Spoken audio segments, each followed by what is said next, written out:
দর্শক বাজার প্রসঙ্গে জানাবো শুক্রবার ছুটির দিনের সকাল থেকে জমজমাট রাজধানীর বাজারগুলো এবং বাজারগুলো ঘুরে দেখছেন আমাদের সহকর্মী পলাশীর বাজারে। এই মুহূর্তে আছেন আমাদের সহকর্মী সাইমুম জান্নাত প্রভা, তার কাছ থেকে জানবো বাজার পরিস্থিতি। প্রভা, বাজার ঘুরে কি অবস্থা দেখতে পাচ্ছেন? নিত্য পণ্যের দরদামের কি অবস্থা? পলাশী কাঁচা বাজারে আমরা এখান থেকে জানার চেষ্টা করেছি যে আজকে সপ্তাহের ছুটির দিন শুক্রবার, আজকে কাঁচা বাজারে আসলে পরিস্থিতিটি কেমন, আমরা সেটা যাকে আপনার মাধ্যমে জানানোর চেষ্টা করব দর্শকদের। আজকে কাঁচা বাজারে কিন্তু মোটামুটি বেশ ভালোই ভিড় ছিল ক্রেতাদের। আমরা দেখেছি যে বেশ অনেক সংখ্যক ক্রেতাই এখানে এসেছেন। বা সপ্তাহান্তের বাজার ঘুরে দেখেছি যে এই বাজারে কিন্তু গত সপ্তাহের তুলনায় সব কিছুর দাম মোটামুটি 5 থেকে 10 টাকা করে। মাংসের যে গরু মাংসের যে দাম সেটা কিন্তু অপরিবর্তিত স্থিতিশীল আছে বলে জানিয়েছেন এখানকার যারা ক্রেতা রয়েছেন তারা।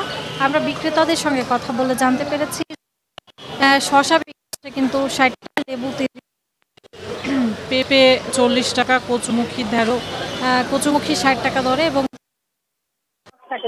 ঢেঁড়স, পটল, চিচিঙ্গা রয়েছে, এগুলো কিন্তু 60 টাকা দরে বিক্রি হচ্ছে এবং কিন্তু অন্যান্য যেসব নিত্য যে প্রয়োজনীয় কাঁচা যে সবজি রয়েছে এগুলো কিন্তু 550 টাকা, সোনালী মুরগি বিক্রি হচ্ছে 330 টাকা এবং ব্রয়লার বিক্রি হচ্ছে কিন্তু 180 টাকা দরে, যেটি গত সপ্তাহে হচ্ছে কিন্তু 10 টাকা বেশি। এছাড়া কিন্তু এখন যেই নতুন যে শিম রয়েছে সেটি কিন্তু 160 টাকা দরে বিক্রি হচ্ছে এবং ফুলকপি এবং বাঁধাকপি এগুলো 80 টাকা দরে বিক্রি হচ্ছে। এছাড়া অন্যান্য যেসব নিত্য যে প্রয়োজনীয় কাঁচা যেই সবজি রয়েছে এগুলো কিন্তু গত সপ্তাহের চেয়ে কিছুটা কম দামে কিন্তু বিক্রি হচ্ছে বলে আমরা জানতে পেরেছি ক্রেতা এবং বিক্রেতাদের সঙ্গে কথা বলে।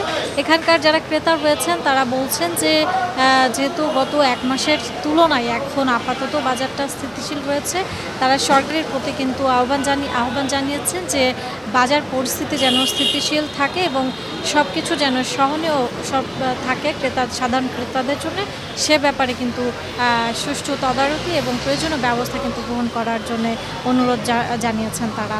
জাকিয়া, এই ছিল পলাশী কাঁচা বাজার থেকে নিত্যপণ্যের দাম সম্পর্কে শুক্রবার ছুটি। ধন্যবাদ সাইমুম।